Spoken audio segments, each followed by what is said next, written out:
La Kibira, oui, comme ça c'est bon. L'Ismaïlia, c'est bon. Oui. Et donc on va voir comment il faut aborder les fenêtres médiastinales. Bon, d'ores et déjà, on ne peut pas lire la fenêtre pulmonaire sans la fenêtre parenchymateuse, sans la fenêtre médiastinale. Les deux vont en parallèle, c'est obligatoire. Il faut faire le switch entre les deux. Ça, et vous allez voir pas mal de dossiers. Le scan, vous savez très bien que c'est l'examen qui doit se faire après une radiothorax la plupart du temps, c'est un scan aujourd'hui qui fait une acquisition d'un volume et qui permet de tout regarder dans les trois plans, et on peut même regarder en dynamique si on fait dans la synchronisation avec le cœur. Le problème de la dose de rayon, ça, vous pouvez être tranquille, c'est que tous les constructeurs aujourd'hui font des scanners quasiment avec une dose équivalente à celle d'une radiographie thoracique de face et de profil dans l'ultra low dose. Et la dose est bien maîtrisée par rapport à l'exposition. On peut avoir des craintes en disant on va irradier les gens. Le terme irradiation est un terme impropre pour la radiologie. C'est une surexposition rayon X, mais c'est totalement bien maîtrisé. Ça, c'est un élément sur lequel je voulais insister. Alors, ce qu'il faudrait que vous sachiez, c'est que le scanner est basé sur ce qu'on appelle les unités Hounsfield. Hounsfield, c'est celui qui a découvert le scanner dans les années 70. D'accord ? Et je peux vous lancer déjà une petite réflexion. C'est grâce à qui avons-nous le scanner aujourd'hui ? Vous me donnerez la réponse à la fin. C'est Hounsfield, bien sûr, mais il a été financé par qui ?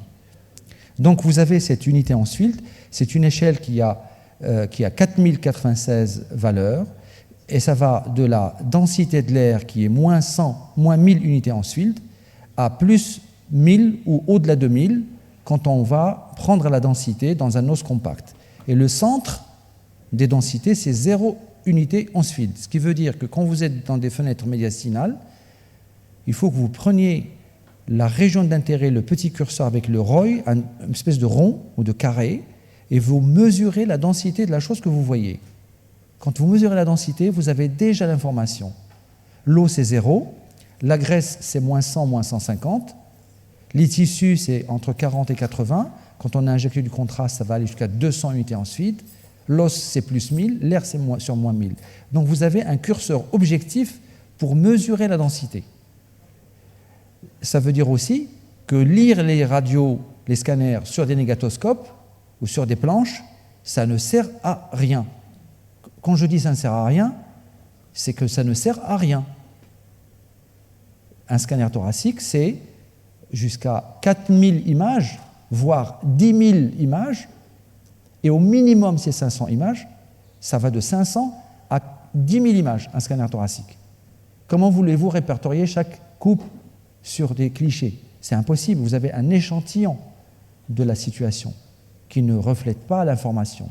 Le radiologue, normalement, doit vous donner un résumé de ce qu'il voit pertinent selon son interprétation, qui peut être vrai ou faux, mais en tout cas, c'est ça l'élément, et vous avez les données brutes sur un CD-ROM ou sur un support informatique que vous pouvez regarder par vous-même avec les différents logiciels.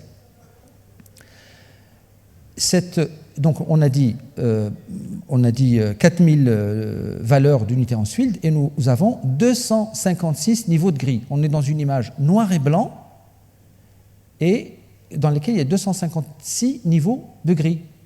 Et notre œil, il voit combien de niveaux de gris ? L'œil humain ? Un peu plus. 15 niveaux de gris. Donc si vous voyez que 15 niveaux de gris, eh ben, vous avez besoin de quelque chose qui vous permet de voir ces différents éléments. D'accord ? Et d'où cette notion de fenêtre. Cette notion de fenêtre, c'est-à-dire que les fenêtres médiastinales, c'est valable aussi pour les fenêtres pulmonaires, elles ont une fenêtre de vue. C'est comme l'œil humain. Est-ce que nous voyons les ultraviolets ? Est-ce que nous voyons les infrarouges ? Non, on ne les voit pas. Parce qu'elles sont au-delà de notre largeur de fenêtre de vue pour les voir. D'accord ? Et c'est pareil pour l'imagerie. Pour le scanner qui soit abdominal ou thoracique, il a deux entités dans une fenêtre de vue, ce qu'on appelle le centre de la fenêtre et la largeur de la fenêtre. Pour vous l'expliquer, vous avez, admettons, une fenêtre qui est centrée sur 0, d'accord ? C'est-à-dire sur 0 unité Hounsfield, et dont la largeur, elle est de 200 unités en field. Quand vous la mettez, cette fenêtre, sur le 0, vous avez 100 unités en field en dessous de 0, donc jusqu'à moins 100 unités en field, vous pouvez voir, et de l'autre côté, dans le positif, vous avez plus 100, puisque la largeur est de 200. Ça veut dire quoi? Ça veut dire que tout ce qui ne va pas avoir de densité inscrite dans cet intervalle de moins 100 à plus 100 sera invisible pour l'œil du radiologue ou du pneumologue ou du chirurgien digestif ou autre. Ça, c'est un élément capital. Donc celui qui va vous fournir des examens, un centre de radiologie qui va vous faire des clichés, il va vous imprimer des clichés parce qu'il sait qu'il doit imprimer des clichés du médiastin en mettant le centre à 0 et la largeur de 200 ou même de 400. Donc vous êtes limité à voir les choses qui vont de moins de 200 à plus de 100. Et s'il y a des choses dont les densités sont au-delà, ben vous ne pouvez pas les interpréter sur du cliché. Alors que quand vous avez les images brutes, ce centre et cette largeur, vous pouvez les moduler comme vous le voulez. D'accord?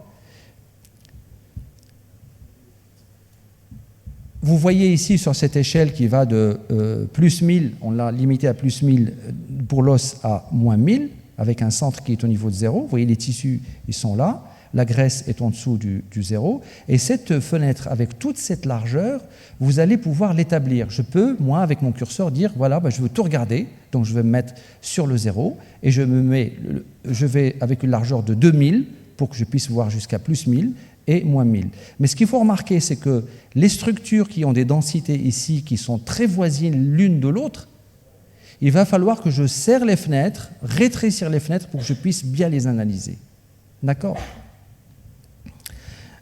Alors, ce qui serait bien aussi dans le futur, c'est qu'on puisse avoir justement des consoles pour vous montrer ces informations. Quand vous avez un scanner, vous avez ce centre qui est là, d'accord, center, où vous avez la largeur que vous avez ici, ou ça peut être W aussi pour do width, c'est-à-dire la largeur. Donc ces éléments-là, on va pouvoir les changer et les varier en fonction de la pathologie qu'on va examiner. D'accord ? Ça, c'est une vue pour une fenêtre médiastinale qui est tout à fait correcte, dans laquelle je peux mettre des curseurs pour mesurer les densités de l'aorte, la veine cave supérieure.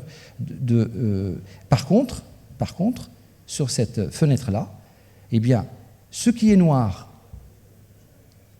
qu'est-ce que vous pensez de cette partie-là qui est noire? Est-ce que sur une fenêtre médiastinale, je peux analyser le poumon? Pourquoi? On n'est pas sur la bonne fenêtre. Mais c'est par abus de langage qu'on est sur la bonne fenêtre. Pour faire simple, vous voyez que le poumon là, qui normalement, il y a une architecture, il y a des vaisseaux dedans, il y a du gris, il y a des choses à l'intérieur, je le vois en noir. C'est-à-dire que les échelles de densité qui existent dans le poumon ne sont pas dans les échelles. Elles ne sont pas dans la fenêtre, parfaitement. Mais pour faire simple, ce qui est noir est illisible. C'est noir, là, c'est noir. C'est du noir, il n'y a rien dedans. Et c'est pareil pour le blanc. L'os ici, il est ininterprétable, il est blanc. Donc deux choses, tout ce qui est très blanc est ininterprétable sur une fenêtre médiastinale, tout ce qui est noir, de chez noir, est ininterprétable.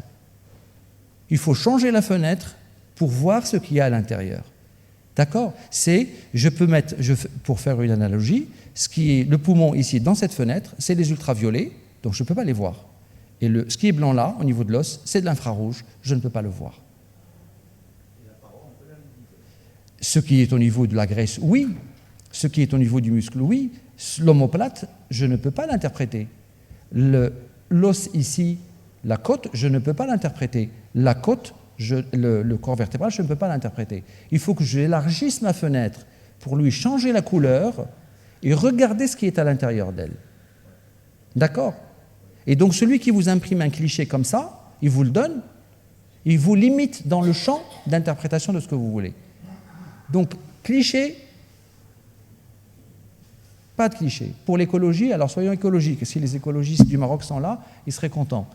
Pas de cliché pour ne pas polluer la planète et pour ne pas abattre des arbres. Ça ne sert à rien. C'est pas pour donner un document, je donne le CD, je donne une planche récapitulative. Donc tout doit se faire sur des consoles. Ça c'est désuet. Il faut qu'on ait des consoles avec de vraies consoles, hein, vraiment de vraies consoles, avec au moins 2 millions de pixels pour qu'on puisse analyser les choses. Alors, qu'est-ce que vous pensez de cette fenêtre? Est-ce que cette fenêtre est correcte? pour l'artère pulmonaire. Je pose la question. Est-ce que cette fenêtre est correcte pour l'artère pulmonaire et pour l'aorte? La réponse est non. Elle est blanche, elle n'est pas interprétable. C'est simple.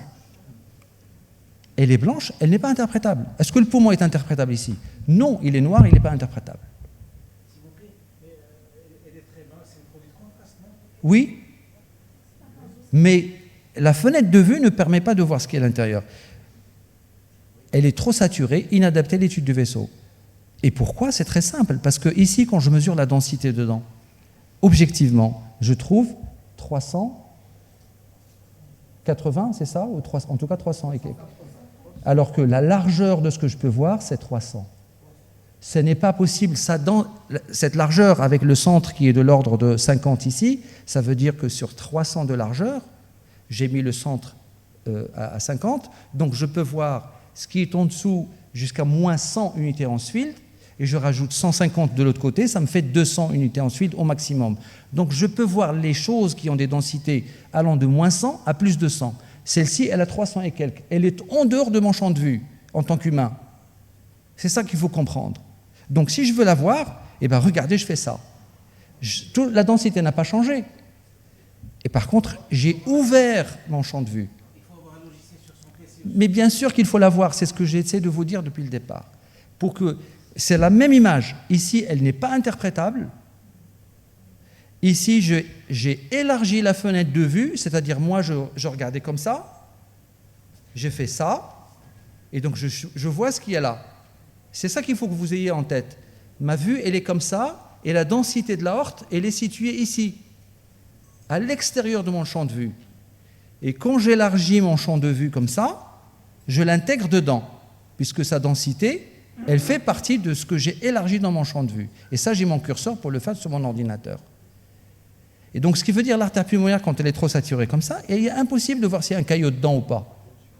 D'accord? Si vous la regardez avec la bonne fenêtre de vue, vous allez voir. Et ça, c'est un élément fondamental, indépendamment des pathologies qu'on va voir, dans l'analyse du médiastin. C'est un élément capital. Il faut que la fenêtre de vue inclue les densités des organes que vous analysez. C'est ça qu'il faut que vous disiez. D'accord? Vous indiquez des noms de logiciels? Les Macintosh, que moi, personnellement, je n'aime pas, mais parce que je suis dans le PC depuis toujours, il a un logiciel qui est très performant. Il y en a plein d'autres. Il y en a plein d'autres qui sont en open source. Il y a ceux qui sont payables. Il faudrait avoir les deux. Tu as, sur Mac, tu as le logiciel Oros, qui était gratuit jusqu'à présent et qui maintenant devient payant. Tu as tout. C'est-à-dire que tu as des fenêtres préétablies. Vous pouvez passer un micro au docteur, si vous avez un micro, baladeur. Comme Viewer, il y a Myriam qui est payant. Oui, Myriam. Un logiciel qui est très très onéreux, qui est très cher. Il y a le Radiant qui est gratuit. Voilà, celui-là qui est gratuit aussi. Voilà, donc on a à notre disposition ces logiciels-là et il faut impérativement, en tant que pneumologue, quand on fait de l'analyse scalaire, utiliser ces logiciels parce que Mostafa a tout dit là-dessus. Les images, il faut les travailler. Ça ne se fait pas comme ça. Ne pas se... Oui. Avec des consoles, bien sûr, on va faire ça avec les logiciels, oui, tout à fait. Mais c'est capital. C'est pour ça que je vous donne cette métaphore. L'homme ne voit pas l'ultraviolet ni l'infrarouge. C'est ça qu'il faut que vous ayez en tête. Je te montrerai. Avec le scan, vous pouvez le faire. Vous pouvez élargir la fenêtre et voir ce que vous voulez dedans. Ça va de moins 1000 à plus 3000. Donc c'est très, très, très, très, très large. D'accord? D'accord. Mais, regarde. Par contre, si je prends une fenêtre très large comme ça, d'accord? Je prends une fenêtre très large. Fenêtre très large, c'est quoi? C'est un stade de foot qui fait 100 mètres. OK? Là, je suis au bout du stade ici. Et là-bas, au bout, de l'autre côté, dans les deux corners, si je mets deux individus dans le corner, dans un coin et l'autre, et il y a un chien avec une petite laisse. Je fais la métaphore, mais elle a beaucoup d'importance pour la fenêtre. Et si on pose la question, on me dit qui tient le chien? S'ils sont à un corner et l'autre dans un autre corner, je peux dire ben, c'est celui-là qui tient le chien. On est d'accord? Donc, deux structures ayant des densités très lointaines nécessitent une fenêtre très large. D'accord? Parce que si je m'approche de ces gens-là, il faut que je tourne la tête pour dire celui qui tient le chien, et je tourne la tête là pour voir celui qui tient le chien. Par contre, de loin, je peux voir les deux. Je fais la situation inverse. Je rapproche les deux personnes au bout du stade, là-bas. Je les rapproche. Elles ont le chien à côté. Et on me pose la question, qui tient le chien? Là, j'ai du mal à le dire. Donc, qu'est-ce que je suis obligé de dire? Je suis obligé de me rapprocher d'eux. Donc, je rétrécis ma fenêtre de vue.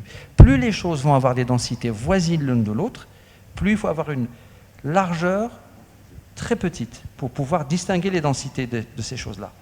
Plus les choses ont des densités lointaines l'une de l'autre, l'os là et le poumon de l'autre côté, et bien de loin, je peux faire l'analyse. Et c'est ça la notion de fenêtre à laquelle vous allez vous habituer en ayant les ordinateurs dont parle, et les logiciels dont parle Gérard à l'instant.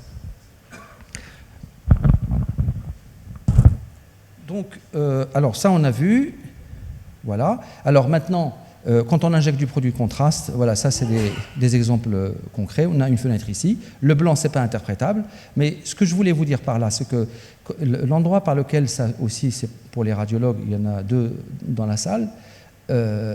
Quand moi je veux analyser les troncs supraortiques ici, que vous voyez là, j'ai la trachée, j'ai l'œsophage, j'ai l'artère sous-clavière gauche, la carotide commune gauche, le tronc artériel brachiocéphalique. Quand je vais injecter mon produit de contraste par le côté gauche, il va passer par le tronc veineux brachiocéphalique, il va faire ça en avant, il va venir cravater les troncs supraortiques, et si je veux les analyser, je ne pourrai pas les analyser, parce que l'artefact, quand il va, le produit de contraste quand il va passer, et l'acquisition du scanner qui va avoir lieu va donner un gros éblouissement sur les troncs supraortiques. Encore une fois, dans la technique, si on me dit ce malade a une dissection, il faut regarder les troncs supraortiques, ou il a une lésion de l'apex, il faut que je vois les rapports avec la carotide et tout ça, je ne vais pas injecter le produit du côté gauche, parce que je sais que ça va me faire un gros arc comme ça qui va me gêner dans l'interprétation. D'accord? Donc ça, ce sont des choses techniques aussi. Ce genre d'artefact que vous voyez ici au niveau de la veine cave supérieure, qui déjà gêne un peu l'analyse du médiastin. Mon curseur n'apparaît pas. Pardon, je vais essayer de le sortir de là, je crois. Stylet, ça doit être ça. Au pointeur laser. Non. Voilà, donc ici, c'est l'injection s'est faite ici du côté droit, que vous voyez ici, et elle arrive ici sur la partie droite dans le tronc veineux brachiocéphalique, ça descend directement dans la veine cave supérieure, et vous avez un tronc veineux gauche qui n'est pas opacifié et qui ne gêne pas l'analyse des troncs supraortiques. Alors, qu'est-ce que vous pensez de cette image? Donc là, vous avez, je vous donne ce cliché-là en médiastin, et là, vous avez donc une fenêtre qui permet de bien voir l'aorte, d'accord, qui n'est pas beaucoup opacifiée. Le noir n'est pas analysable, ce n'est pas la fenêtre pulmonaire. L'os, il n'est pas analysable. Mais qu'est-ce que vous pensez de cette veine cave supérieure ici, là? Qu'est-ce qu'il y a à l'intérieur? Comment? Il y a une lacune, oui, il y a une lacune à l'intérieur qui est là. Alors, c'est quoi cette lacune? Comment ça, il n'y a pas suffisamment de produit de contraste? Il y a suffisamment, on a injecté, et c'est très blanc, regardez, on a injecté beaucoup de contraste. Hein? La question, est-ce que c'est un caillot ou c'est pas un caillot? Il viendrait d'où ce flux sanguin? Ici, on a injecté à droite. Il y a aussi dans la cave un bout qui vient de la gauche. Oui. Pour peu qu'il y ait le flux du côté non étroit. Pourvu. Pour peu qu'il y ait du sang qui vient du côté non injecté, ça peut donner des images de fausses thrombus de la veine cave. Eh ben c'est exactement ça. Je suis ravi de vous l'entendre dire. Ben regardez, merci. On a injecté le produit du côté droit, ça descend dans la veine cave supérieure, et cette partie gauche, on ne va pas injecter les malades des deux côtés, hein. On va les injecter d'un côté. Et les deux vont se mélanger ici pour donner une fausse image de thrombus. Donc, attention, c'est le temps auquel le scanner va être fait, la technique avec laquelle ça va être fait, qui va permettre de dire, ne pas tomber dans le piège des thrombus. Et l'idéal, quand on fait des explorations injectées au niveau du thorax, on va les faire pas au temps très précoce. On va les faire au temps où tout le produit de contraste s'est mélangé au sang de façon homogène pour que la droite et la gauche, les troncs veineux, les jugulaires, tout ça sont opacifiés et tout ce qui va être dans la veine cave supérieure va être homogène. D'accord? Et encore une fois, délivrer des clichés ici, comme ça, peut être très piégeant pour le profane qui va arriver, il va dire ah bah tiens, il y a un caillot, il va peut-être mettre en route un traitement anticoagulant. Et surtout s'il est orienté par un radiologue qui dit que c'est un caillot. Il y a un élément qui aide dans le raisonnement. Vous voyez ici le sang, il est au-dessus du produit de contraste. Il n'y a pas de raison pour que le caillot soit là-haut. S'il y a un caillot, il va être dans la lumière. Là, il est au-dessus. Pourquoi? Parce que le sang, il est moins dense que le produit de contraste. Le produit de contraste est lourd. Il a une densité qui est beaucoup plus lourde que le sang circulant. Vous n'avez qu'à regarder dans une vessie, quand on fait des urographies, en échographie, on regarde le produit de contraste qui vient sédimenter au fond de la vessie, parce qu'il a une densité avec la déclivité qui est plus importante. Parfait. Alors, qu'est-ce que vous en pensez? On a fait une injection du côté droit. Est-ce que le blanc est analysable? Le blanc n'est pas analysable, parce qu'il est trop saturé. Il faut encore élargir la fenêtre. Et ça ne suffit pas parce que vous voyez, c'est une densité qui est très élevée. Le contraste, là, il est très dense. Il y a plein de diodes dedans. D'accord? Les atomes diodes font monter à outrance. Voilà. Mais ça, c'est pour une variante anatomique. Vous voyez la veine cave supérieure, elle arrive comme ça. Effectivement, ici, c'est ce qu'on appelle l'effet fumé, parce que l'autre côté débite ici, là-dedans. Mais regardez où est-ce qu'elle s'abouche. Dans le ventricule. Non, pas directement dans le ventricule, au-dessus du ventricule, en arrière. Elle s'abouche dans l'oreillette gauche. Ah oui. Tout à l'heure, l'objet n'était pas les malformations vasculaires thoraciques, on s'est concentré sur celle au niveau pulmonaire, mais vous voyez qu'à partir de là, vous voyez que cette veine cave supérieure, c'est très rare, mais ici, elle se jette directement dans le toit de l'oreillette gauche. C'est un shunt droit-gauche qu'il faut absolument connaître. Ce malade, si on voulait lui mettre une chambre implantable, là, on est, excusez le terme, dans la merde. En tout cas, de ce côté-là. Parce que là, par voie haute, on ne peut pas lui mettre de chambre. Et il est hors de question de mettre une chambre implantable dans un malade qui va avoir une chimiothérapie ou une immunothérapie ou autre, ou une alimentation parentale, sans avoir l'anatomie de la veine cave supérieure. Et dont l'analyse se fait sur la fenêtre médiastinale.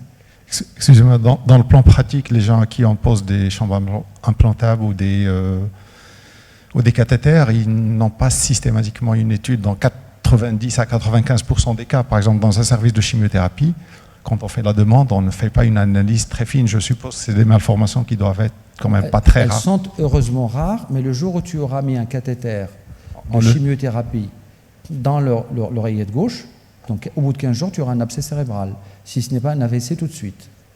Ça va être 1% des malades, un peu moins, mais ils existent. On ne les rencontre pas dans nos pratiques. Mais en tout cas, ne me dis pas qu'aujourd'hui, un malade qui a un cancer du sein, une dame qui a un cancer du sein, n'a pas un scanner thoraco-abdominopelvien injecté. C'est pas possible. Et la checklist vasculaire, elle est systématique dans l'analyse oncologique, en tout cas dans notre pratique. Il y a un biais, parce qu'on essaie de vous sensibiliser là-dessus, mais les vaisseaux, il faut les regarder. C'est obligatoire. Et les variantes, Gérard l'a dit tout à l'heure, les variantes veineuses ne sont pas si rares que ça. Alors, voilà une double veine cave supérieure, pareil. Bon, si elles s'abouchent toutes les deux dans le cœur droit, celle de gauche, elle va aller le plus souvent dans le sinus coronaire, mais c'est pas grave. Donc vous voyez qu'elle peut donner cette image ici, avec une double veine cave supérieure, ça il faut le savoir. Mais il arrive des fois que cette veine cave supérieure, comme ici, là, vous voyez une veine cave supérieure gauche qui se jette dans le toit de l'oreillette gauche. C'est des raretés, certainement. C'est pour ça que dans les cours, on a quand même des dossiers qui sont rares, qu'on peut vous montrer. Mais ça demande une vigilance systématique sur les vaisseaux dans les bilans oncologiques. Donc ça peut avoir des conséquences cliniques et il faut, surtout quand on pose des cathéters ou en cas de chirurgie thoracique. Alors, fenêtre médiastinale, l'os n'est pas analysable, le poumon n'est pas analysable, vous avez l'aorte ici, il y a encore un petit peu de reliquat médiastinal et vous avez une structure qui fait ça. Il y a les flèches dessus. C'est la zygos. Oui, c'est la quoi? Alors plus exactement, la zygos, c'est la veine azygos. La grande, parce qu'à gauche on a deux petites et à droite il y a une grande. C'est Oui, la mais là, crosse. on est à quel niveau de la zygose? On est Ça crosse au niveau de la quand crosse de la zygose. quand Très elle bien. se. On est au niveau de la crosse de la zygose et vous voyez le même phénomène que tout à l'heure. La crosse de la zygose ramène du sang non opacifié parce que l'injection a été faite dans un bras ou l'autre et donc il y a du sang non opacifié qui vient se mettre à l'intérieur, donnant un faux thrombus. C'est quoi ces deux petits points que vous voyez là, ici, là? Il y a deux petits points. Est-ce qu'on peut avoir des coupes supérieures et inférieures? Non, il n'y a que ça. Ça, ce sont les images. Maintenant, vous les aurez vues une fois ici, vous ne les oublierez pas. Elles sont symétriques, elles sont posées là, pile. Alors, une question, est-ce que c'est du produit de contraste? Est-ce que c'est du calcium? Est-ce que vous pouvez répondre à cette question déjà? C'est plus blanc que ce qu'il y a à l'intérieur du vaisseau, en fait. C'est aussi blanc que ce qu'il y a dans le vaisseau. Hein. Regarde, c'est aussi blanc que ce qu'il y a dans le vaisseau, de la même façon.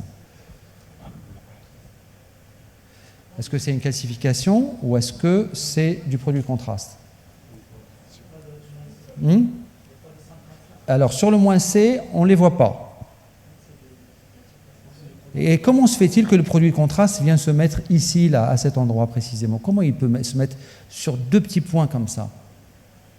Le malade, il est couché, on a injecté le produit de contraste, il y a la crosse qui ramène comme ça, et il y a du produit de contraste qui tombe dans la veine azygos, parce qu'il est déclive. Mais il est arrêté par deux choses qui font ça dans la veine azygos, que sont des... Comme les jambes. Des valves. Ce sont des valvules. Ça, ce sont les valvules de la crosse de la zygose. La zygose, à sa fin, elle a deux valvules. C'est normal. Comme ça, tout le sang qui vient de la zygose et qui se déverse ne reflue pas à l'état normal dans le truc. Et là, c'est du contraste qui se met. Et comme elles sont comme ça, vous voyez, comme elles se ferment comme ça, du contraste s'est mis dans les creux et donne cette image typique. Et croyez-moi, souvent, c'est interprété comme étant des classifications de la zygose. Ce sont les valvules de la zygose, de ce qu'il y a de plus normal dans une azygose. Mais est-ce que c'est du calcium ou est-ce que c'est de l'iode? En tout cas, cette fenêtre ne permet pas de le dire, parce que c'est une fenêtre trop serrée pour l'analyse du produit de contraste. Vous voyez? Si je mets la densité dedans, elle serait en dehors de mon champ de vue. Il faut que j'élargisse la fenêtre pour dire c'est du calcium ou c'est de l'iode. Et donc, sur cette fenêtre-là, ce qui est dans l'os que vous voyez dans le rachis ou dans la côte ressemble exactement à ce qu'il y a dans la veine cave supérieure et dans les valvules de la crosse de la zygose. Pourtant, ce sont des choses différentes. Et c'est à ça que je voudrais vous sensibiliser. Vous êtes d'accord, dans l'os, il y a du calcium, il apparaît blanc. Dans le vaisseau, il y a de l'iode, c'est du produit contraste, il apparaît blanc. Donc l'outil qui permet de les voir n'est pas bon. Ce sont des densités qui sont très proches. Non, elles sont lointaines l'une de l'autre. Mais oui, non, elles sont lointaines, mais ce n'est pas la bonne fenêtre pour les voir. Donc, Il faudrait que je raccourcisse les fenêtres. au contraire, là, il faut les élargir pour pouvoir voir à travers le produit contraste et prendre des mesures de densité. L'os, ça serait plus 1000, là, et le contraste, là-bas, ça serait 300 unités en field. Tout à fait différent. Donc ça, vous connaissez. Ah, ça, c'est intéressant. Rien que sur cette fenêtre, vous voyez que, regardez le produit, il a reflué. Et comment il peut s'arrêter et ne pas descendre ici? À cause des valves qui sont fermées et qui ont fait que ça s'est mis dans le creux des valvules et ça n'est pas descendu plus bas. D'accord? Et là, c'est un lobe azygos accessoire. OK? Alors, il se passe quelque chose ici. C'est une bonne fenêtre ici, parce que le produit contraste, il est homogène partout, c'est large, pour voir les vaisseaux, en tout cas, ici. Et vous avez cet endroit où il y a la flèche rouge, il se passe quoi ici, là?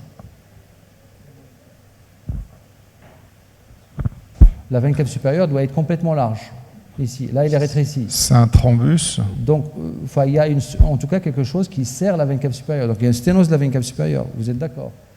OK? Et là, vous avez un élément anatomique nouveau qui est là. Qui s'est mis là, qui longe le cœur, qui est aussi un vaisseau. C'est l'artère diaphragmatique supérieure, à gauche. On n'est pas au temps artériel. Regardez, il y a le trompe-porte ici, on a les veines hépatiques, on est sur un temps veineux. Oui, on voit certainement l'aorte. Mais puisqu'on a une sténose de la veine cave supérieure, si on voit autre chose, ça relève d'une circulation collatérale. D'accord? Donc là, vous avez typiquement, ici, vous n'avez pas tout à fait tort dans le... C'est une veine diaphragmatique qui... C'est pas tout à fait une veine du diaphragme, parce que la veine du diaphragme, elle longe la face supérieure du diaphragme, la veine diaphragmatique supérieure.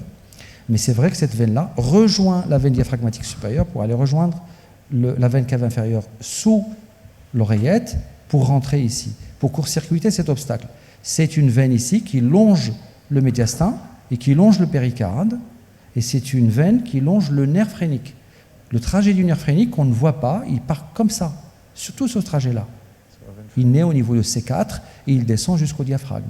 Il a tout ce trajet-là sur le bord du médiastin et sur le bord du péricarde, et cette veine-là, c'est la veine qui draine le sang du nerf phrénique et qui draine le sang du péricarde, d'accord, vers le tronc veineux à la partie haute et vers les veines diaphragmatiques supérieures ici, et qui se met en charge quand l'autoroute est fermée, qui est la veine cave supérieure. Elle existe à l'état normal, à l'état virtuel, et toute petite. Quand on fait les coupes histologiques, on la voit, mais là, elle se met en charge. Elle s'appelle comment, en fait Elle s'appelle la veine de Bren, B-R-E-N, mais comme les noms propres ont été bannis pour des raisons que vous connaissez mieux que moi, pour l'inculture des gens, parce que ce qui nous permettait d'apprendre les choses, c'est d'avoir les noms propres. Hein.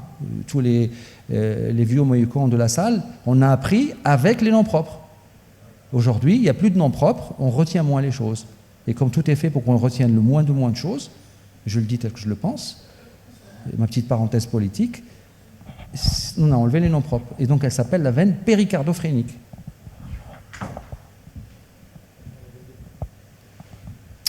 Alors, celle-ci, vous la connaissez.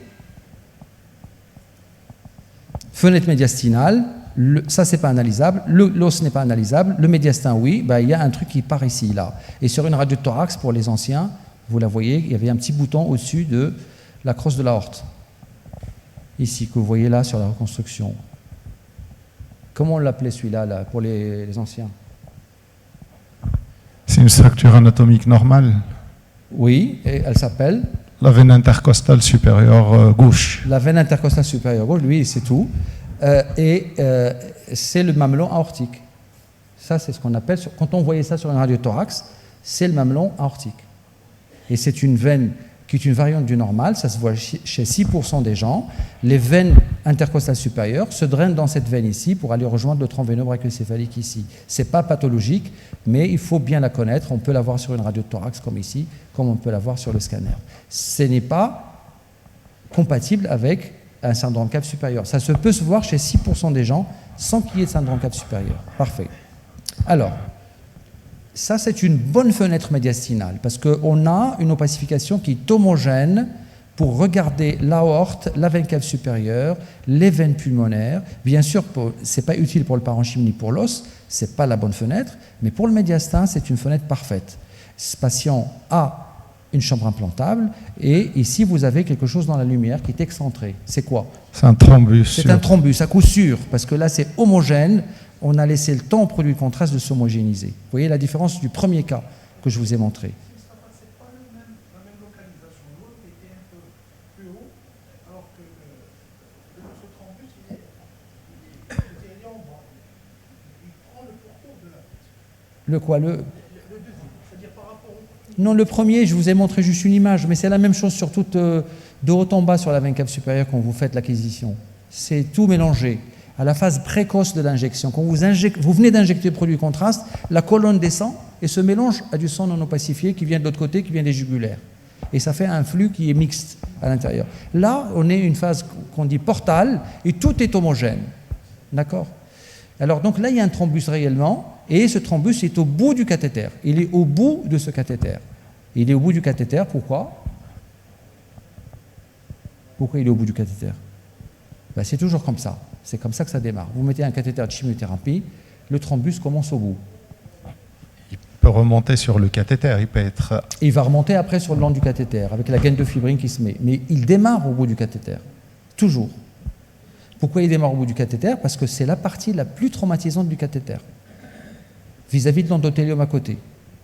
Et si elle est mise dans un endroit où il y a encore Par exemple, l'azygose qui arrive avec un flux différent du flux qui est dans l'axe, le flux qui tombe comme ça dans la veine cave supérieure, il vient des deux troncs veineux, il vient des jugulaires, il tombe comme ça. Et vous avez un flux qui arrive d'arrière en avant. Ça crée une turbulence. Ça aide à la formation d'un thrombus. En tout cas, cette fenêtre est une fenêtre médiastinale correcte. Si j'avais serré les fenêtres, je n'aurais peut-être pas vu ce caillot à l'intérieur. Et qu'est-ce que vous faites de ce caillot? La personne a fait de la chimio. Hein? Non, pas forcément. Non. Il y a des gens qui ont des caillots à qui on met un traitement anticoagulant, on ne l'enlève pas systématiquement. Hein. S'il est perméable, vous avez tous les deux raison. Si Ibrahimi, ce cathéter doit être posé d'emblée bien. Il doit être posé à l'entrée de l'oreillette droite, à la jonction cavo-atriale. Il n'y a pas de collatéral qui vient dans la veine cave supérieure à cet endroit-là. Donc, il n'y aura pas de problème de thrombose. C'est un endroit évasé de la veine cave. Il a été posé trop haut.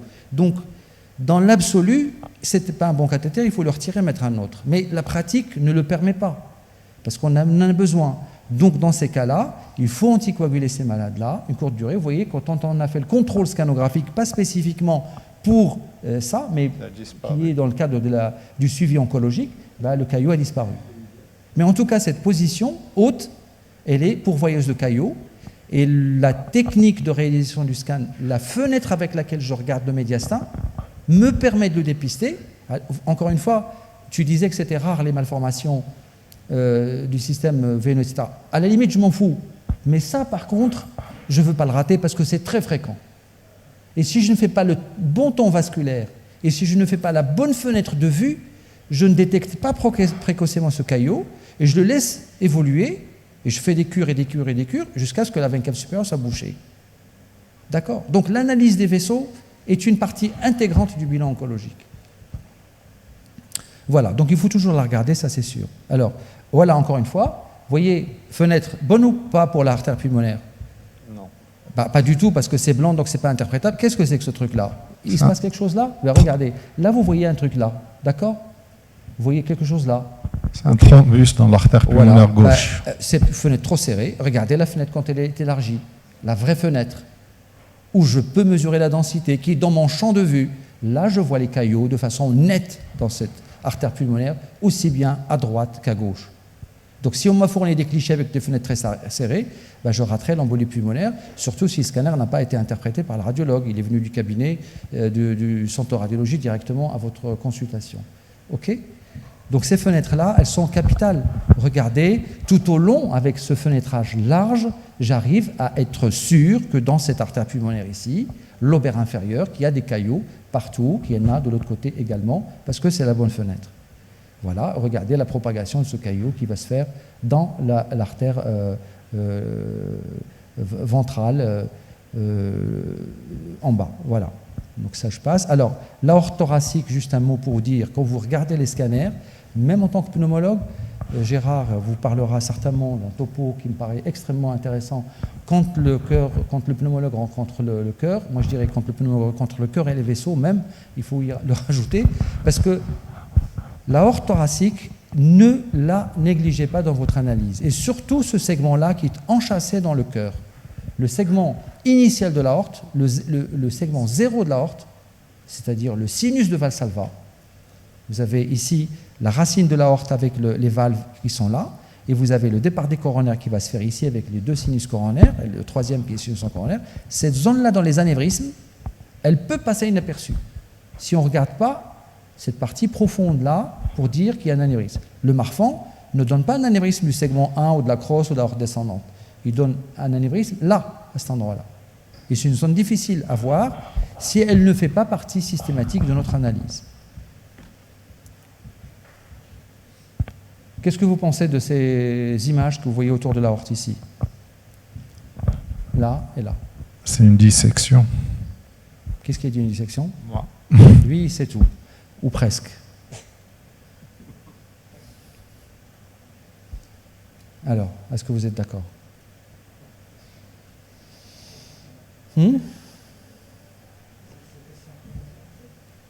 Il faut synchroniser. Ça, c'est le radiologue qui parle. Regardez, la même image, on l'a là. Elle est à l'extérieur de l'aorte. Alors, méfiance de ça. Méfiance. Parce que, quel est le temps de rotation d'un scanner? Le temps de rotation d'un scanner, c'est quoi? C'est aujourd'hui, c'est-à-dire qu'on fait un tour pour imager quelque chose qui bouge. C'est comme l'enfant, vous voulez prendre en photo, il bouge.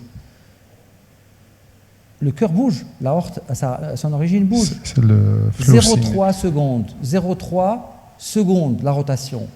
Ça reste au-dessus du temps de battement d'une coronaire ou de l'aorte, qui est de 0,125 secondes. Donc on n'arrive pas, idéalement, c'est pour ça qu'on met on donne comment dirais-je, on ralentit le cœur pour avoir moins de battements et avoir le cœur et les vaisseaux à peu près au repos par une synchronisation cardiaque pendant la diastole. Vous voyez, quand vous faites une acquisition synchronisée au cœur, vous n'avez rien sur cette aorte. Donc ça, gardez-le. C'est un flou cinétique, en fait. C'est le mouvement pendulaire de l'aorte. Vous faites une photo à un gamin qui bouge, donc son visage est flou. C'est ça.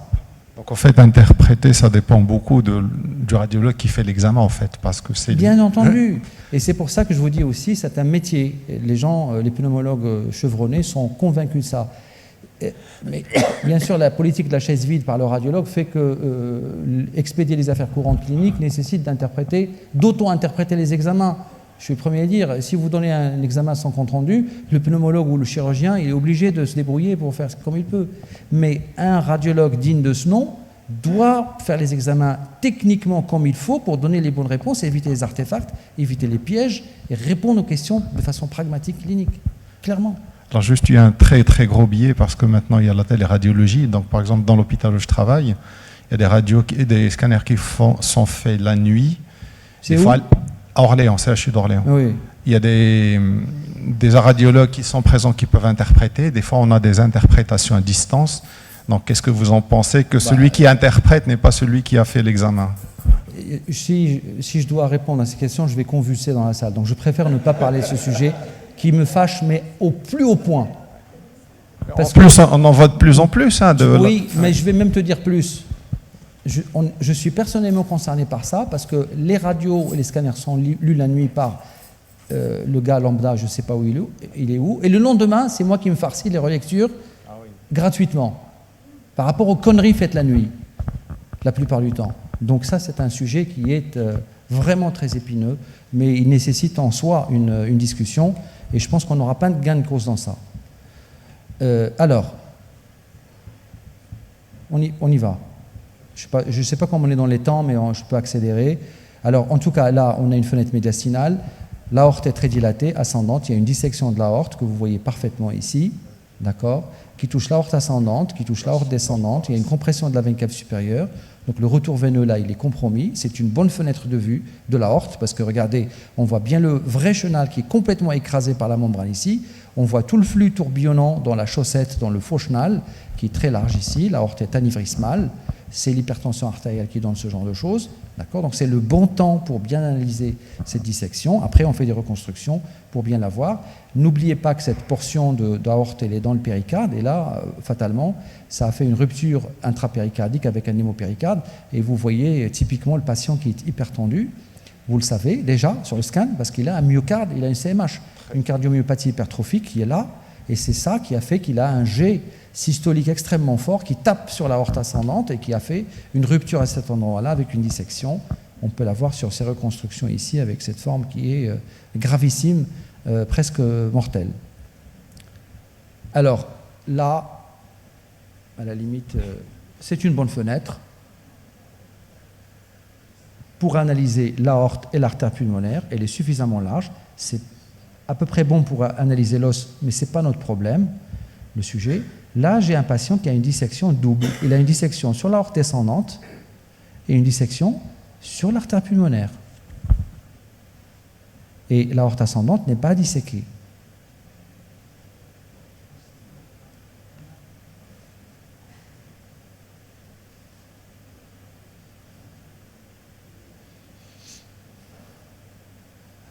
C'est quoi la question ? C'est une dissection, c'est sûr. Vous avez un signe ici qui est très intéressant. Vous avez une calcification intimo-médiale qui est ici au milieu. Donc là, il y a une vraie lumière, il y a une fausse lumière. C'est une dissection de l'aorte descendante, puisque l'aorte ascendante n'est pas concernée. Mais comment se fait-il que ce patient a une dissection de l'artère pulmonaire ? Réellement, il y a une dissection de l'artère pulmonaire. Elle est disséquée. C'est pas des AVP avec décélération. Ça peut. Hein? J'ai entendu quelqu'un parler de ça là. Qui a parlé là? شي واحد عطى la réponse là. شنو قلتي؟ ها؟ شنو هي هذيك alors؟ Il y a- Eh oui. Voilà sur les reconstructions, la dissection ici, la dissection là. La calcification signe la dissection. Et vous voyez que la persistance du canal artériel a fait que la dissection de l'aorte descendante s'est propagée à l'artère pulmonaire par la persistance du canal artériel. Ce n'est pas des histoires de chasse, hein. Mais c'est là, on est juste en train de voir, j'ai la bonne fenêtre pour bien voir, d'accord, les éléments, et je ne suis pas un photographe qui regarde les images point barre. J'essaie de comprendre pourquoi elles arrivent. On parlait tout à l'heure des malformations et leur origine embryonnaire. L'origine embryonnaire de l'artère pulmonaire gauche vient du 6e arc aortique gauche qui donne l'artère pulmonaire et qui lui garde une communication avec sa mère nourricière, sa mère qui lui a donné naissance, c'est-à-dire l'arc, par le canal artériel qui se ferme à la naissance ou pas. D'accord ? Voilà, donc c'est garder ça à l'esprit, ça peut se rencontrer, c'est rare, c'est sûr, mais ça peut se voir. Alors, il a survécu le patient là parce que le patient a survécu parce que c'est l'aorte descendante et les chenaux circulent. C'est l'aorte descendante et les chenaux circulent, correction d'hypertension artérielle, surveillance. D'accord. Et traitement d'appoint des zones qui peuvent souffrir si ça descend aux artères rénales. Et ça peut se prothéser également quand on a... Ça peut se prothéser par voie endovasculaire sur l'aorte descendante pour fermer la porte d'entrée qui est souvent après l'artère sous-clavière gauche, avec ou sans couverture de cette artère sous-clavière gauche et sa réimplantation sur la carotide par exemple, ou son stenting, ou sa fermeture complète si elle est dominée. C'est une vertébrale de l'autre côté qui est bonne, on peut se permettre de la fermer. Il y a plusieurs techniques. Mais il n'y a pas de pose d'endoprothèse dans l'artère pulmonaire. Non, non, pour l'artère pulmonaire, pour le coup, non. Il ne faut pas la toucher. C'est le tronc de l'artère pulmonaire et c'est trop large, il n'y a pas de grosse teinte pour le mettre là-dedans. C'est du papier cigarette, les artères pulmonaires, c'est pas la la paroi est très très fine.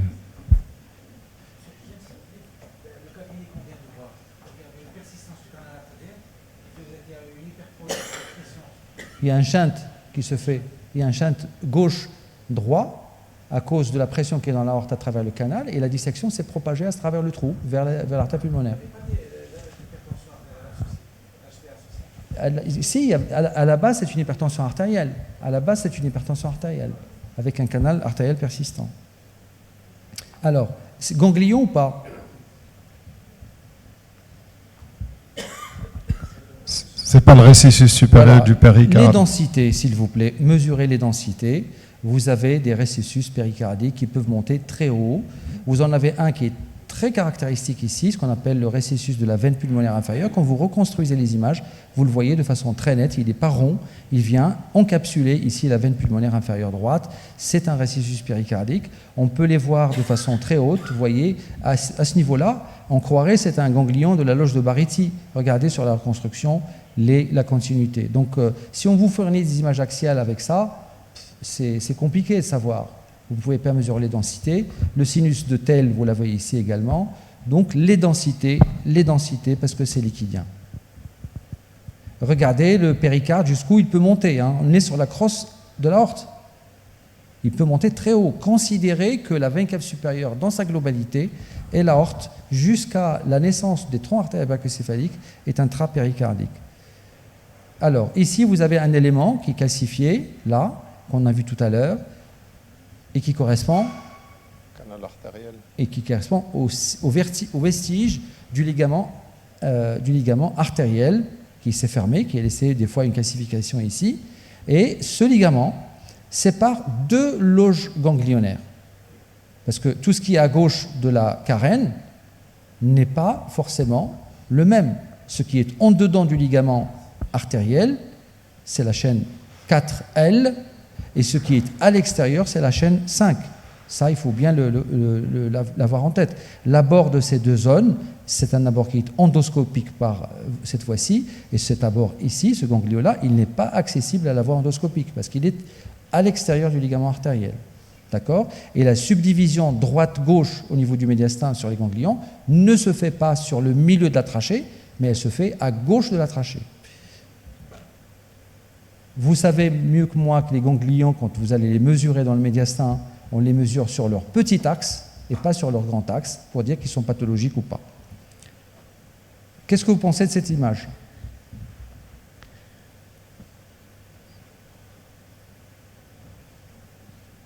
Alors il faut les coupes, bien sûr, je défile de haut en bas, mais croyez-moi, maintes fois, ça c'est considéré comme une embolie pulmonaire en contexte d'urgence. C'est pas un ganglion tout simple? Si, c'est un ganglion, voilà. Parfaitement. Il faut reconstruire. Vous voyez que c'est un ganglion et pas quelque chose qui est dans la lumière. Encore une fois, les coupes axiales, la bonne fenêtre de vue permet de régler le problème. Alors ça, je passe sur le canal thoracique parce que c'est un peu large. Bon, petit quiz sur ce dossier. Énorme masse ici, une masse dans le rachis, des nodules dans le poumon. Ça, c'est centré sur la côte. On a des lésions multiples dans le poumon, donc on est plutôt dans un cadre. C'est un sarcome ou un sarcome d'Ewing métastatique, non? Oui, d'accord.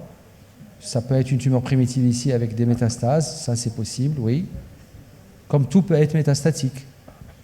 De toute façon, le radiologue, il n'a pas donné le diagnostic, il a à décrire, on est bien d'accord.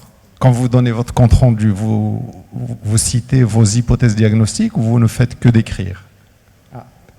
Pour moi, décrire que le but, c'est pas ce qu'on fait, c'est pas une analyse, c'est une interprétation. Donc en principe, on devrait donner, quand on a la réponse entre les mains, on doit la donner. Quand on l'a, on peut se tromper, on n'a pas un microscope.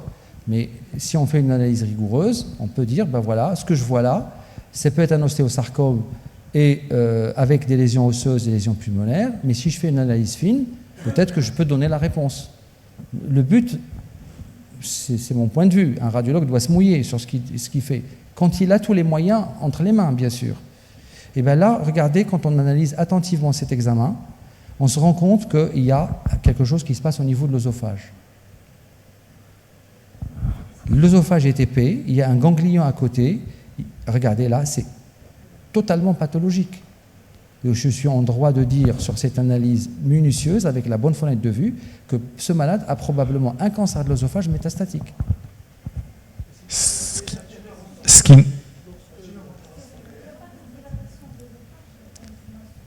Oui, mais ce n'est pas obligatoire.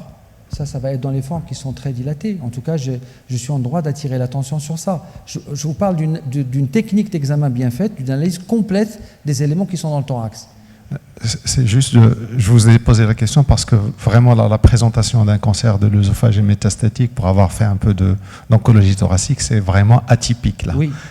Ça donne très rare. Déjà l'histologie, c'est des épidermoïdes. Plus tu vas en faire, oui. Oui. Plus tu vas en faire, plus on a d'atypie, oui. Plus tu vas avoir les éléments, et plus ça va te permettre aussi de dire que la règle à 100% n'existe pas. Mais en tout cas, là, on est en droit au moins de dire, il a peut-être un ostéosarcome, l'âge ne le permet pas, ou plutôt un chondrosarcome, parce qu'il a 50 balais, je crois, le patient, 47 ans, il a plutôt un chondrosarcome costal avec des métastases partout, c'est tout à fait possible, et fortuitement, parce qu'il boit, il a un cancer de l'œsophage.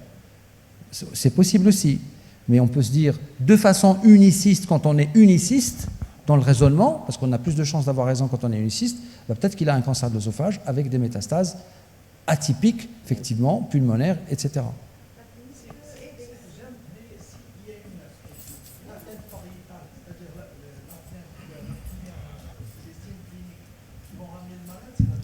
Oui. Et ici, généralement, lorsqu'il y a une obstruction importante au niveau du l'œsophage, on aura une dysphagie. Oui. Dysphagie au point de solution.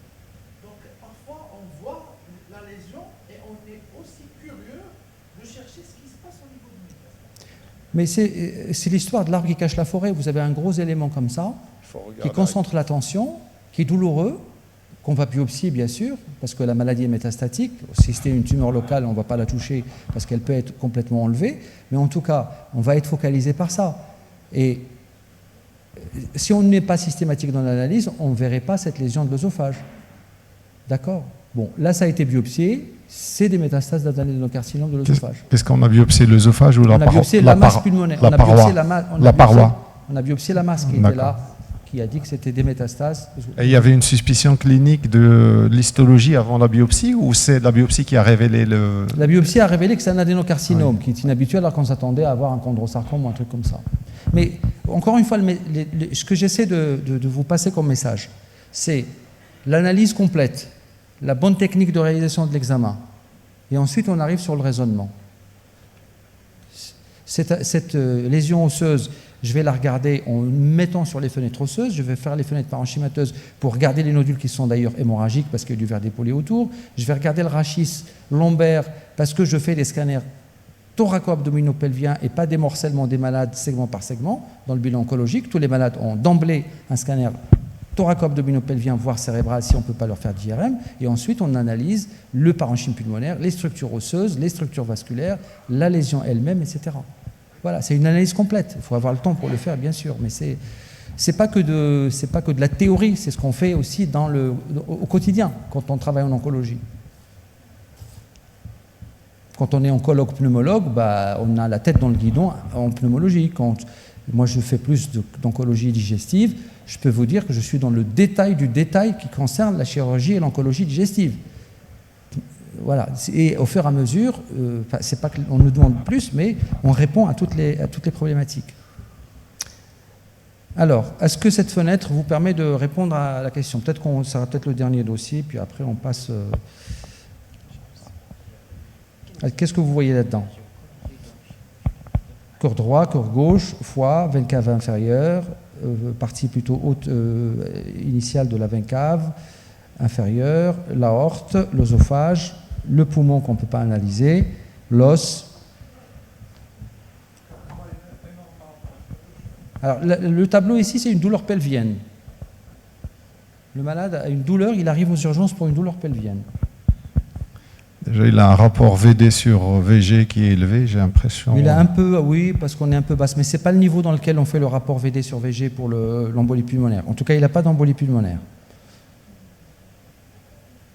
Vous voyez, donc cette fenêtre permet de voir des choses et ne permet pas de voir d'autres choses. D'accord?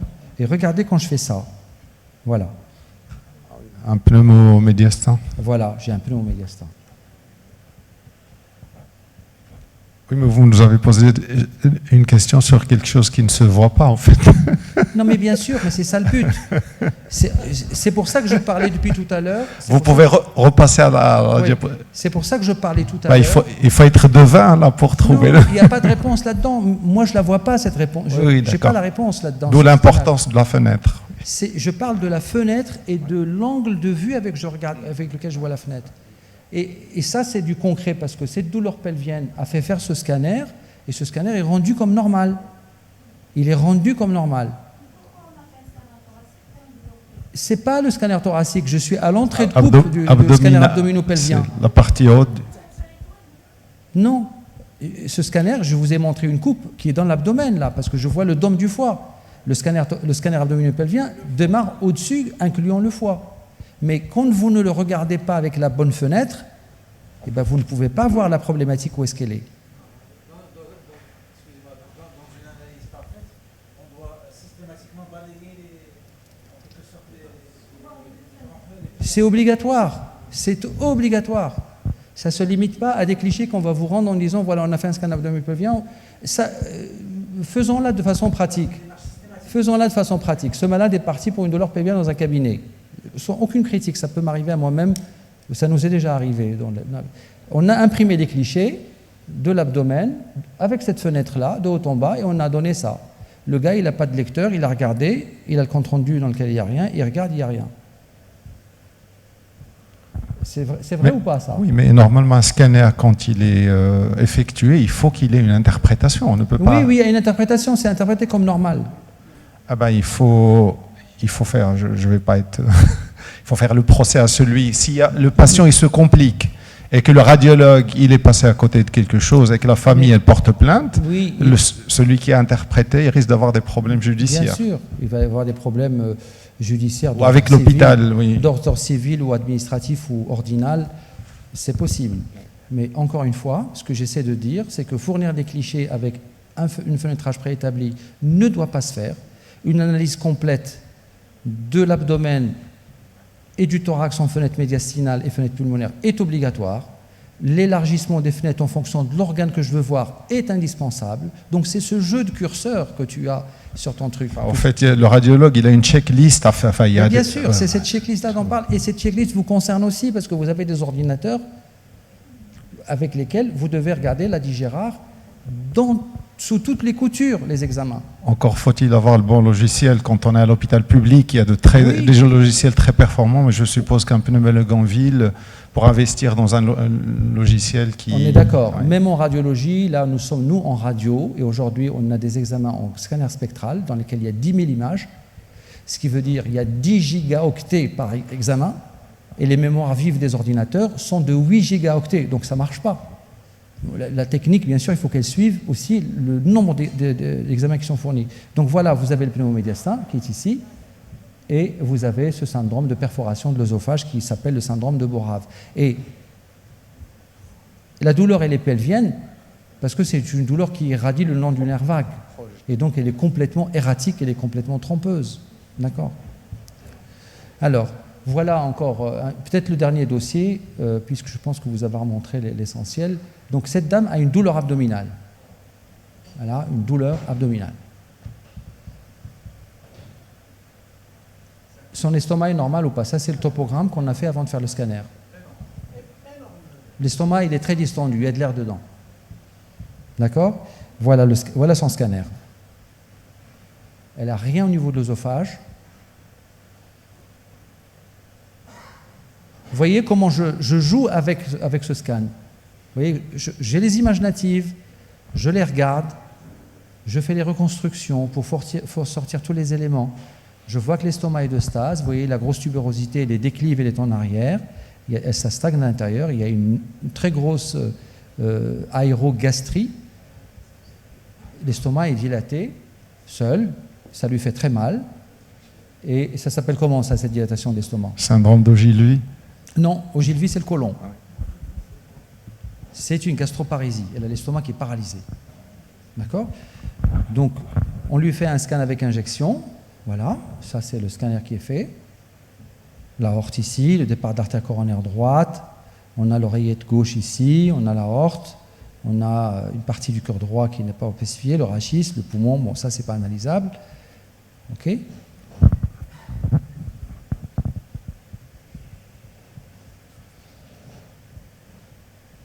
Bon. La veine pulmonaire inférieure est là. C'est celle-là. Le départ de l'artère pulmonaire, il se passe quelque chose parce non. Que, ici? Oui. Non, on n'y est pas. On est sur l'auricule gauche ici. D'accord. Elle est plus haute. Donc là, il ne se passe rien. Il n'y a rien à voir sur cette image. Il n'y a rien à voir. Tout est normal. Tout est normal. Alors, est-ce qu'il y a un lien entre la douleur qu'elle a? Alors, si je vous dis que cette dame a eu un geste thérapeutique quelques jours avant. Elle a eu un geste dans le thorax quelques jours avant. Qui lui donne un estomac comme ça. Une pose de prothèse œsophagienne ou je ne sais pas. Voilà, je vous donne un indice. L'œsophage est là, et la veine pulmonaire inférieure gauche est là. Elle a eu quelque chose dans ce coin. Et c'est Brahimi a parlé de la veine pulmonaire inférieure gauche. Elle est normale, mais il y a quelque chose qui s'est passé dans cette veine. Des traitements des troubles de rythme. Traitement du trouble du rythme. Elle a eu un traitement du trouble du rythme. Oui. On arrive avec une sonde. On arrive avec une sonde dans la veine pulmonaire. Vous voyez, là, on est arrivé là. On est arrivé ici. Pardon. Il se passe un truc là. Messieurs de la régie. Voilà. Donc, la sonde est arrivée là. L'œsophage est juste là. Il peut se perforer. Ça arrive avec la radiofréquence parce qu'il est très sensible à la chaleur, comme le côlon. Mais là, il ne s'est pas perforé. Et pourquoi elle a eu cette gastroparésie? Le nerf vague. C'est à cause du nerf vague. Le nerf vague, il est entre les deux, il est là. Vous le voyez, le jaune. Il est entre la veine pulmonaire et entre l'œsophage. Elle a eu une cryothérapie. La cryothérapie a traité le foyer de fibrillation et elle a détruit quelques axones, heureusement de façon réversible, les axones du nerf vague. Elle les a un peu interrompus. C'est ça l'effet de la cryo sur les nerfs, parce qu'il est à proximité. Et donc l'influx par le nerf vague, c'est pas fait. Elle a fait une gastroparésie avec une douleur projetée, encore une fois. Méfiez-vous, comme dans le Boerhaave, la perforation de l'œsophage avec le pneumomédiastin qu'on a vu, les deux nerfs vagues sont là. Il y en a un qui est antérieur, l'autre est postérieur. Donc quand il y a une perforation avec du produit chimique qui est sorti de l'œsophage, il irrite le nerf vague et donne une douleur projetée dans le pelvis en pensant que c'est une sigmoïdite. D'où l'importance quand même très grande importance des éléments cliniques avant d'interpréter, avant d'avoir le scanner. C'est exactement ce que je vous dis, c'est un métier dans sa globalité. Elle a une douleur abdominale. On se serait contenté du ventre dans l'affaire. Mais la réflexion, elle a eu effectivement un traitement. Parce que si on ne sait pas qu'elle a eu la radiofréquence ou la cryothérapie, il faut deviner la gastropathie. Enfin, non, mais on ne peut pas la deviner comme ça. Oui. On a le contexte clinique, ça c'est indispensable. Et s'il vous plaît, en tant que clinicien, fournissez-le tout le temps au radiologue. Mais en même temps, on ne va pas dire elle a une douleur abdominale et c'est complètement oublié, on ne fait que l'abdomen. On va faire l'exploration thoracique également pour être sûr qu'il n'y a pas une perforation de l'œsophage. Puisqu'il n'y en avait pas, c'était une atteinte du nerf vague et ça a mis un peu de temps et ça a fini par s'arranger. Voilà. Bon, si vous voulez, on peut s'arrêter là. Mais bon, c'est tout un sujet, c'est ce médiastin. Alors, je termine par cette phrase-là, parce que les dossiers, je ne sais pas ce qui manque. On nous fera ça une deuxième fois, parce qu'il y a encore la moitié du topo à faire. Mais en fait, il y a juste une phrase à la fin. Ne peut pas être dissocié de son homologue pulmonaire. C'est valable pour la fenêtre médiastinale vis-à-vis de son homologue pulmonaire, mais c'est aussi valable pour le radiologue vis-à-vis de son homologue pulmonaire. Le radiologue ne peut pas travailler sans ses homologues cliniciens. Moi, je suis persuadé de ça. Et ça nous est même reproché par les radiologues parce qu'ils disent que vous êtes plus dans les services cliniques que dans les services de radiologie. Mais en fait, le métier du radiologue s'apprend dans les services cliniques. Je vous assure qu'il s'apprend au service clinique. Et je le dis pour mes deux compères qui sont au premier rang. Voilà, merci de votre attention. S'il vous plaît, la photo de l'atelier.